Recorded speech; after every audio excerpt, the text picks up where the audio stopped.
What is up, you guys? So today I have a very different video for you guys today. It's not gonna be what you expect it to be. I talk about my experience that I had a couple weeks ago that I'm still kind of dealing with now.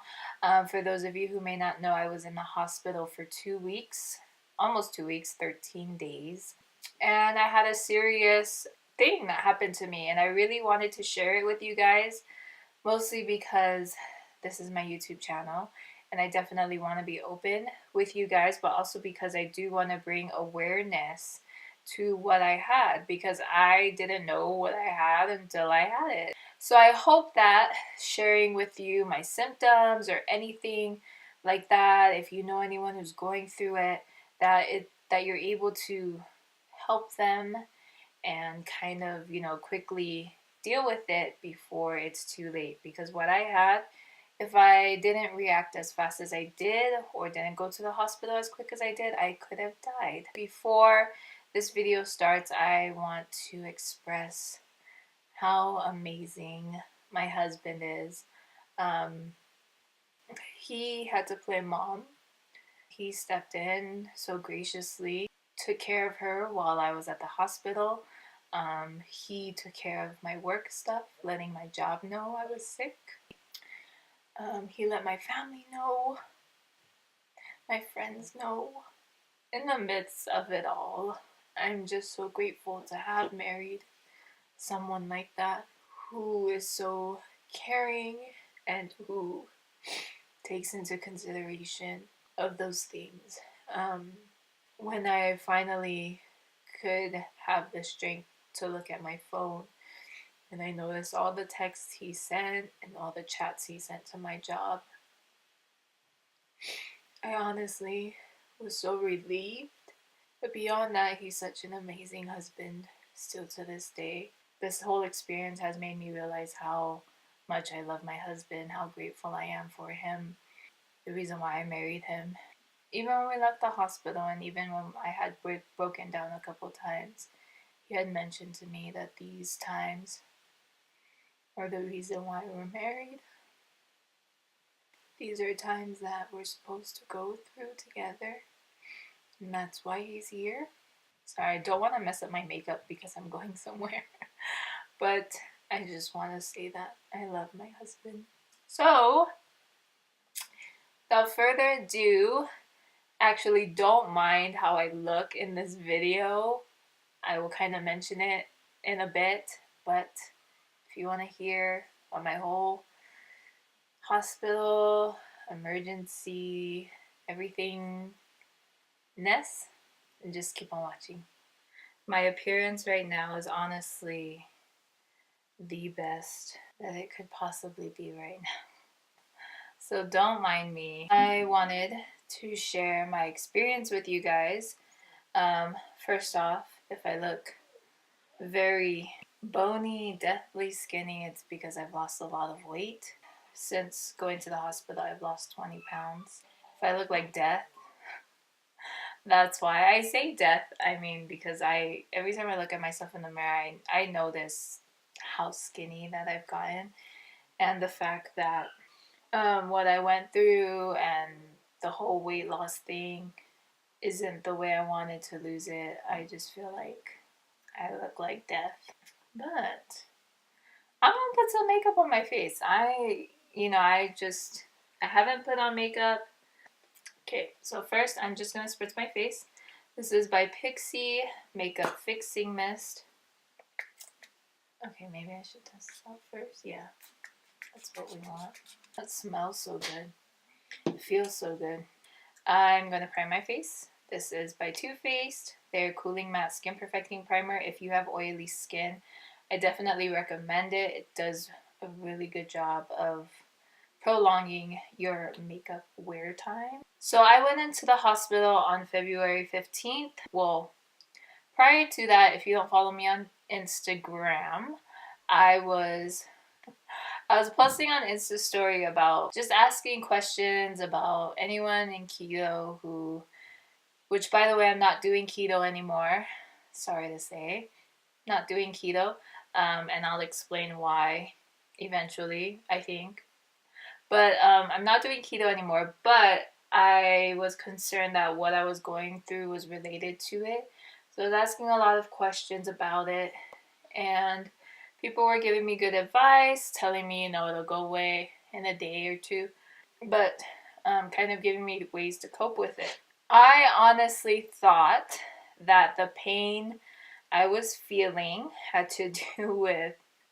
So, the pain I was feeling had started on Valentine's Day, and my husband, who is amazing in every way, but he had made me chocolate covered strawberries, like from scratch.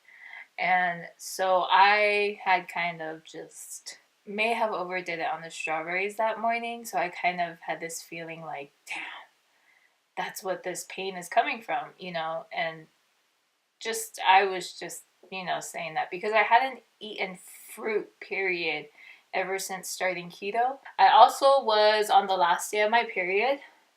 So then I was thinking too, like, oh man, like I'm eating chocolate, I'm on my period. I was just, trying to make sense of everything that was going on. Throughout the day, the pain progressively got worse. So I clocked out of work early because I could not sit and focus. I had to lay down, and that was the way the pain would kind of not be so bad. So before that, I had made a keto style ramen by Life with Vonnie, which if you don't follow her, you should. She's like doing a whole bunch of things right now, but she's doing like revamping her home, and I'm like looking at her like, girl, you make me want to buy a house. I had made the ramen. I was feeling pretty good. I was feeling pretty good to where those hand knit blankets I made, I finished one, and it's a pretty big one. I was just waiting for my husband to get home, basically. I fell asleep, woke up, my daughter's movie was done playing, she was up, like it was that bad. I was out of it. I was not focused. Luckily, my daughter, she's a pretty good kid. She doesn't really get into things too much now. I remember FaceTiming my mom that day, and she told me that I looked really pale.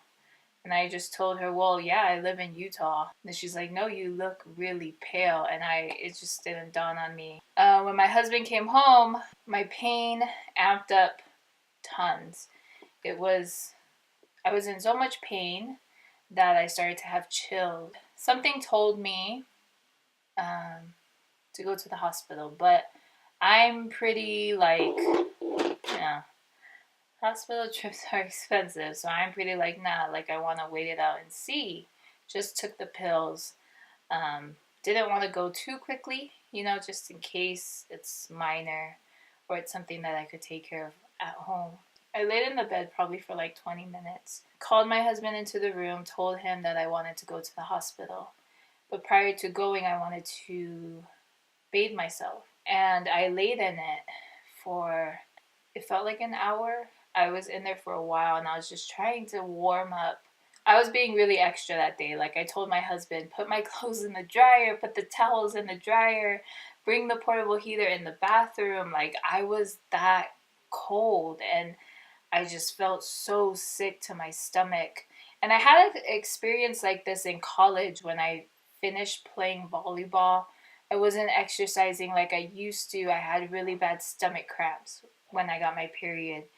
And my best friend had given me a hot bottle of water, put it on my stomach, and she like wrapped my neck with like hot towels and whatnot, and it instantly went away. So I, thinking that that was the same thing that was happening to me, I did that. After I got out of the shower, I clothed myself, went to the bed, told my husband to fill up a bottle with hot water because we didn't have a heating pad. Put it on my stomach, and I fell asleep. I woke up a couple hours later, and I honestly felt way better. Like the chills were gone. The pain was still there, but it wasn't that bad. Going back to sleep, waking up at 2 in the morning and experiencing the same things again. I got the chills. I still had the pain going.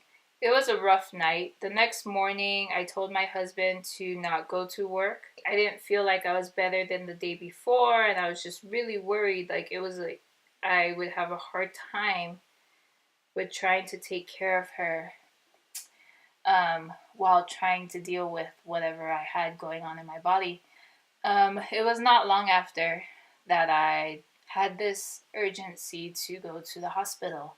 And when we were on our way to the hospital, we were trying to decide where to go. And at first, I wanted to go to urgent care, thinking that what I had wasn't serious and hoping they would just give me stuff, stronger stuff to deal with it. That morning, my husband bought a heating pad. I had the heating pad with me, not even plugged in, but it was still warm. And my husband was like, "Are you sure you want to go to urgent care? You know, I think you need to go to the emergency room." And I was like, then just take me to the like at that point I was just like, then just take me to the emergency room. We got there, went in, nobody was there, luckily. He checked me in while I went to sit down in a chair that was next to a plug so I can plug in my heating pad. But they quickly called me into the room. The nurse asked me about, what was I experiencing, how was I feeling. She took my vitals, and then she put a bracelet on my wrist, so I knew I was staying. So after all of that, they took me to a room on the emergency room floor, instantly hooked me up to IVs and whatnot, which, by the way, this arm was like totally bruised up. At least for me and my sister. Sorry, I feel like my lips are a bit chapped. Our veins are hard to find, and we know which arm works best.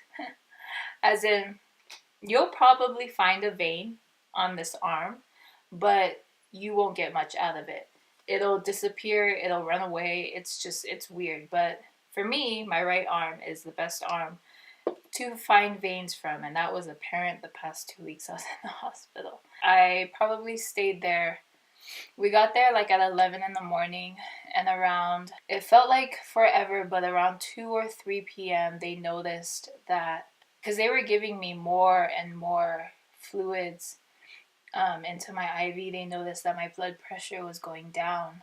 I wasn't improving like they were hoping. The doctor had came in and talked to me and explained the situation. I think it was like 4 or 5 o'clock, probably. About that time, they had given me 3 bags already of fluid, and he had told me that it seems like every time we give you fluid, your blood pressure keeps dropping. So they were going to need to do a surgery to where they needed to stick a line in my neck, a catheter into my neck that would disperse everything right into the center. They called it a center line, but I'm guessing it would disperse everything right where it needed to be. That was super scary. Prior to that, he had told me I could go home, that they would prescribe me with medication that would help with what they thought I was going through, or I could stay and do that surgery. At that point, I was just really scared because I didn't know what to expect. I didn't think that what I had was that extreme. I agreed to the surgery because I'm one where when something happens and I don't know what to expect from it, I feel like I choose the best possible thing instead of trying to tough it out. If I went home, what would happen? They did the surgery. He had cut a hole. Well, they numbed me first. So the only pain I felt was the numbing. When he was like cutting the hole and he was scalpeling to kind of dig through, that kind of hurt a bit. I just felt pressure, but it was a scary feeling. So he cut one hole, couldn't get the catheter in, had to do another hole. My husband and my daughter were in the room with me the whole day. They would ask me like, "Do you want them to leave? Do you want them to go outside?" And I was like, "No." I was just like, no, I don't. I want them in here with me. Even when I changed into my gown, my hospital gown, they were like, "Do you want to change first and then have them come in?" I was like, "No. Sorry, I'm an ugly crier." So after that surgery, I needed to use the bathroom really bad. I couldn't go to the bathroom. I had to use the bathroom in the bed. They were telling me that everything they were putting into my body, that if I would try to walk, it would be really difficult. And I was just like, what? No. I honestly felt like myself. And I was like, what? No, like I can walk. That was something. When I got up to the ICU, I was so tired. I was so done with the day. I wasn't mad at anyone. I wasn't, I was just so clueless to what was going on that I was just done. My sister came that night and she was FaceTiming my mom. She kept asking me all these questions like, what do you have? And how painful is it? Like, just like making me upset. And I couldn't look at the phone. But that evening, I think my husband, he was planning on sleeping there with me and my daughter. They were planning on sleeping there at the hospital with my daughter. He was going to try. His mom had told him to go home and to clean the house or clean the apartment, disinfect it, and all that stuff.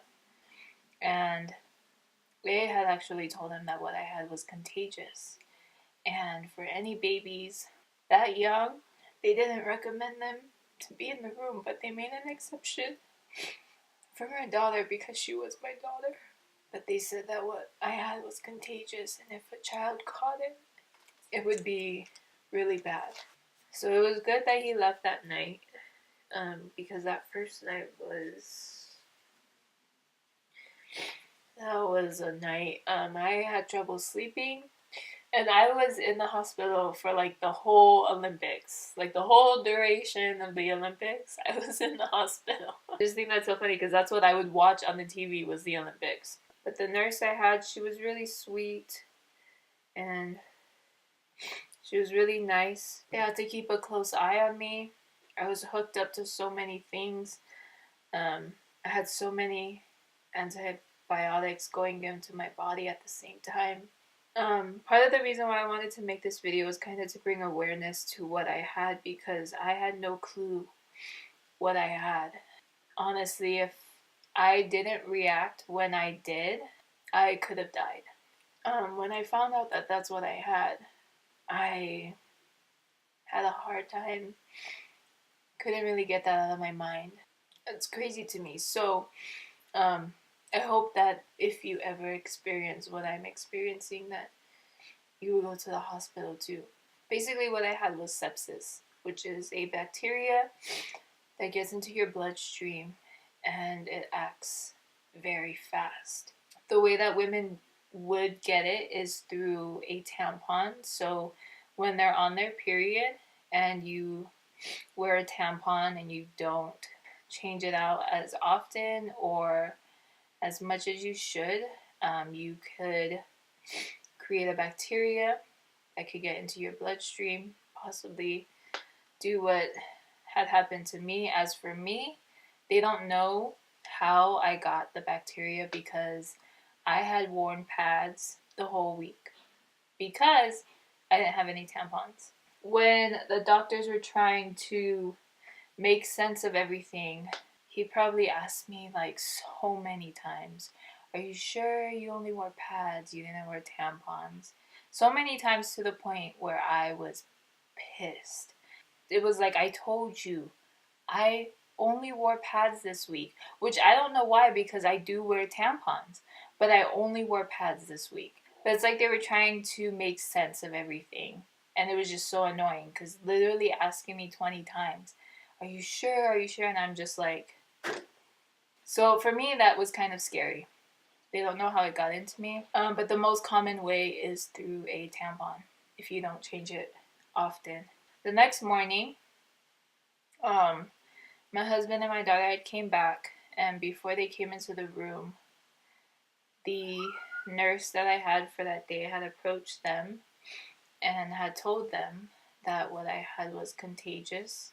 It was so contagious to where if anything came out of me and my daughter touched it, she could have caught it. Yeah, that night I had asked my husband for a blessing. He didn't feel worthy enough to give me one, so he called my cousin and my aunt. Well, he called my aunt, and she and my cousin came out, and my uncle and my cousin gave me a blessing that night. I'm so grateful for that. So my aunt stayed with me at the hospital, which I was so grateful for because no one was staying with me and I was just I hated being there by myself. I had a few visitors come, which I'm so grateful for. But throughout that weekend, I had a hard time talking. Like, breathing was hard enough. I guess I had liquid in my lungs. So breathing was hard, so trying to have a conversation was hard because I couldn't talk for a long time without like getting out of breath. Even prior to that, I hadn't eaten anything until maybe like, or even the holiday, because it was like President's Day on Monday. Started eating like jello and popsicles, but I didn't have a desire to eat. Even drinking water was like the hardest thing. I felt like it tasted so disgusting. There was a nurse in the ICU that was very instrumental in getting me out of the ICU. I think I spent 5 days in the ICU before they moved me, 5 or 6 days before they moved me to the regular floor. That's what they call it, to the floor. I remember I had to start doing physical therapy, in which they had to basically teach me how to walk again. And that was so hard to comprehend. The first time that I sat up on the side of the bed, it was so hard, it was so difficult. And from there, I stood up and I could feel how weak my legs were. And all I did was like do side steps that day. And that was so hard. And that was it. That's all I did that day. Step side to side and laid back down. And it was hard for me to grasp that what I had was this bad, because a week ago I went for a hike. I had to walk with the walker. I couldn't even walk on my own. Am I gonna put on makeup? I don't even know. To this day, I can't walk too far. I still feel pains. Like even right now, I feel pains in my stomach. When I went to the regular room, I got a stomach infection. Basically, the walls of my stomach lining were inflamed. There was a liquid in my stomach that was surrounding the organs, and that's not normal. So a lot of the liquid has gone since I've been in the hospital. They even stuck a catheter in my wrist right here that kept track of my blood pressure. When I would go to sleep, my blood pressure would drop, and I would wake up with a breathing tube and kind of be shocked. And they would just tell me, no, it's fine. It's just because your blood pressure dropped. We just want to make sure you're getting enough oxygen. Then when I moved to the floor, I think a couple days after, I got another nurse who was amazing. She was instrumental. She was so nice in a lot of things. But she was very instrumental in being on the doctor. Making sure he would see me. The first night the doctor saw me, it was 11 o'clock at night. I was like practically almost falling asleep by then. He just knocks on the door, walks in the room, talks to me about what I have, blah, blah, blah, all this stuff. And literally in my mind, all I can think was, it's 11 o'clock at night. So the next day, he comes to see me a little bit earlier. It was like, I think it was like 6 o'clock. And I had told him, whoa, you're early today. And it kind of took him off guard. Although I had those two good nurses, I had a few good other ones as well, but those two stand out to me. I had bad nurses as well. They just gave me pain medicine, so they were like, oh, it takes some time for it to kick in. So I was like, okay, whatever. And then it was like 2 a.m. Homegirl wakes me up and asks me if I want to go for a walk. I looked at her and I was like, no, I don't. I want to go to sleep. She's like, well, it'll help with your pain. And I was just like, I walk throughout the day. I'm up throughout the day. I sit, like at that time, I didn't lay in the bed all day. I sat in a chair all day. Got up, used the restroom by myself. Like I wouldn't ask the nurses for help to use the restroom. And we would go on walks, like me and my mom with my daughter because she's such like, she gets cabin fever. But that was just so weird. I was just like, it's 2 in the morning. Like for you, you may be up and, you know, walking around, but for me, you know, I'm tired. Another one, I had called a nurse to come in to help me because I had trouble getting up. I had pain in my stomach, so I couldn't really get up by myself. And I think I was mad at my husband, so I didn't want to ask him to help me up, so I called a nurse in. She came in, she took my vitals. Before she leaves, she goes, "Is there anything else I can do for you?" And I was like, I actually called a nurse because I have to use the bathroom. She tried to help me up, she couldn't. I ended up using the bathroom in my pants. Then when I went to the bathroom, she cleaned me up, and she didn't clean me up good, so I ended up showering. Yeah, I'm telling y'all, because it's like when I got to the normal floor, they expected me to be well enough to take care of myself, but I wasn't, you know? It's like if I was well enough to take care of myself, I wouldn't be in the hospital. There was one incident where my potassium levels were low, and I'm not good with big pills. You have to cut it in half. But this pill would disintegrate. As soon as it hit water, it would turn into these micro beads. And so my sister taught me this trick where if you have a hard time taking pills, you put it under your tongue, drink water, and it'll kind of swish up and back or whatever. I was just trying not to think about it and just trying to swallow it. I couldn't. Threw it up. Called my nurse, told them that I threw up, sat in my throw up for an hour. After that hour of sitting in my throw up, I got up because I had to use the bathroom. I was feeling pains. Pulled the nurse thing in there because, you know, they have like a nurse thing in there. Both of them, because they have the nurse and then they have like the assistant or whatever. Both of them came running into the room asking me what was wrong. And then even when they cleaned up the throw up, they didn't clean it up fully. My husband ended up cleaning up the rest. I can't believe, like, I think it's been about an hour since I've been filming this video that this is how far I've gotten. Wow. Yeah, so if you follow me on Instagram, for the past couple of nights, I've been able to sleep on my side, which for me is absolute heaven. I'm going to take this palette, and I'm going to take this color.